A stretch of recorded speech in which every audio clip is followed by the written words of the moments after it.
Hey, before we get to, I'm going to get some JMO propaganda out there. All right. JMO was making some noise, making a lot of noise. Hey, what was my number one thing on the things to watch? JMO versus Terran Arnold. Mm-hmm. Yeah. We saw it. We saw it. Gave him that word. Terrion okay. Got welcome to the league, baby. Yep, welcome to the league. He's a rookie, and you're facing one of the fastest players in the NFL. Hey, a little bit of adjustment. But it's not just speed that JMO has improved on. It's route running. Look at this clip. We're going full screen for this. Absolutely cutting up. And this is from the Lions. I mean, the route running, I think, is the biggest thing with JMO because we know he's fast, right? But getting in and out of – look at this. And again, are we overreacting to a first-round pick wide receiver? Absolutely. He should be able to do this. But this is like stuff that I think matters for this season. He's going to be asked to do a lot more than just be a speedster, go out there, make plays. They're going to ask him to do more. They're going to ask him to run different variations of routes. He's going to have more responsibility. And Amon-Ra St. Brown coming out saying, last year, Jared Goff, Amon-Ra, big year. Yeah, now you have Amon-Ra St. Brown being like, yeah, JMO, big year. He's gonna come out and impress everyone, all over X, all over Lions, Twitter, whatever. Everyone's saying the same thing, fellas. Big year. JMO looks different than he did last season. Way, way different. Big year coming. Yeah, I mean, I think the thing with JMO is, at the end of the day, it was, hey, he needed to get reps in, and he needed like a full year of being with Jared Goff and being with the offense.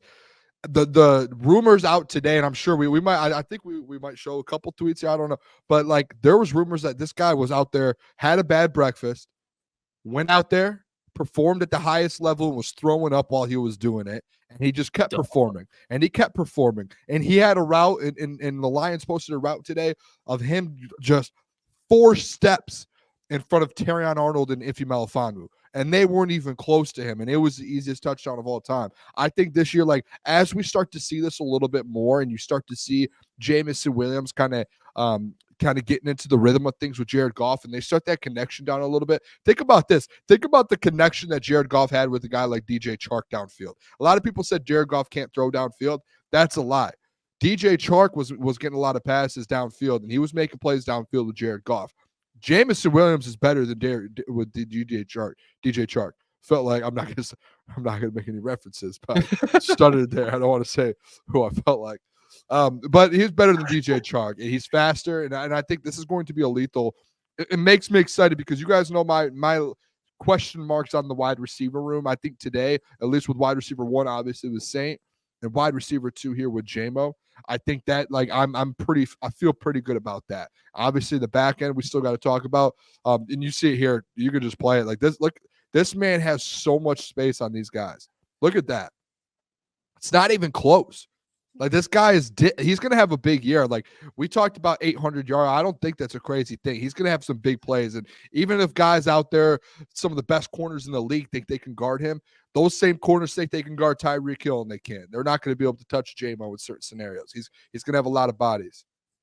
Yeah, I mean, the fact that he's being able to polish up his game, which is what he needed to do, I think we all know, to Jeff's point, he has the speed, but if he can add the route running, I mean, Josh Reynolds, it was hands and route running. That's what got him open. Jameson Williams is going to have all the ability in the world to get open more than Josh Reynolds if he's able to tone down on his route running and really lock in. And that's just going to be adding another layer because when you think about it, Jameson Williams, to your point, Booner, throwing up at practice day, but even last year, I mean, the man just goes balls to the wall at all times. That David Montgomery 75-yard touchdown run. That doesn't happen unless JMO's 60 yards down the field blocking for him and taking on 2 defenders. So if he's able to do that, that's just the key to untapping this next level that the Detroit Lions offense wants to go to.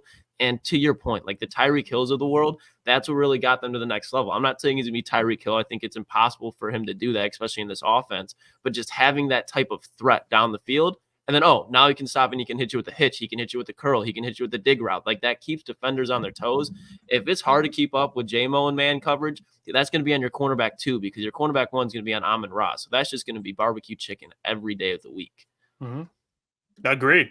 I'm excited. I think JMO for him, the biggest development for him is being more of a complete wide receiver. Obviously hands matter, but some guys aren't gifted with the same level that, maybe Amon-Ra St. Brown. And gifted is probably the wrong word because it's work. I mean, those guys work. Amon-Ra catches 202 balls after practice. So some guys just will never have that type of reliability catching the football, but at least just controlling what he can control, which is get open, make plays, and be someone that the Lions can depend on when they need a big play. And you saw that towards the end of last season, which he was starting to come along in the NFC Championship game. So this year, no Josh Reynolds, more on Jamo. Can he handle it? I would argue yes. I think he's got all the potential in the world, and we saw that at Alabama. Now, no suspension, no BS, no off-the-field stuff where he gets suspended. He's going to be here full season. Now he's been in the offense, right? Ben Johnson's offense, very complex. He's been in it for a couple years now.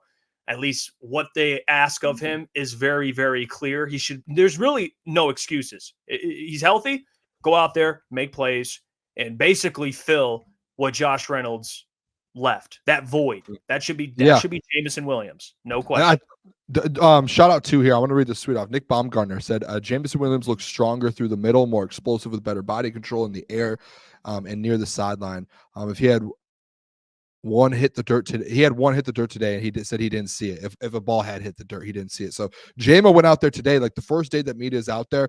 I don't know if you guys remember, but like last training camp and practices that people media was able to go to throughout the season, there was always those things where, Jamo dropped another ball. Jamo, he messed this route up. He did this, he did that. There was always something. So finally, after 2 years, to see like him get all this praise, and it kind of shows. We've had the conversation on this show a lot. Is Jamo putting the work? And remember a couple weeks ago, Amon-Ra St. Brown had that comment about the jugs machine, and he has teammates that always want to come, but they end up stopping.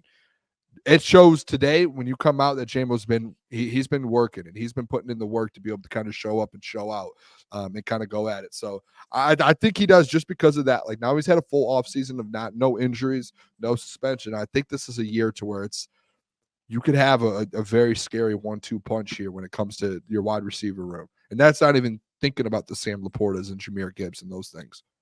No. And the opportunities are going to be there. I mean, Amon-Ra needs – he's going to be the vocal – now you have, Sam Laporta. So him and Amon-Ra St. Brown will be the focal point every single week. So they're going to focus on those guys. Now who shows up, it's going to be Jameson Williams. So, because think about two boys before we move off of it. If Jamo becomes consistent, I'm not saying Khalif Raymond's a world beater, but I think Khalif as a wide receiver 3, you can just bank on getting 500 yards. He's damn near done it every season he's been with the Lions. And you think about the production with that, but also the speed. That is just going to be a matchup nightmare for defensive coordinators to try to worry about Khalif Raymond and Jameson Williams' speed with Sam Laporta and Amon-Ra going through the middle of the field.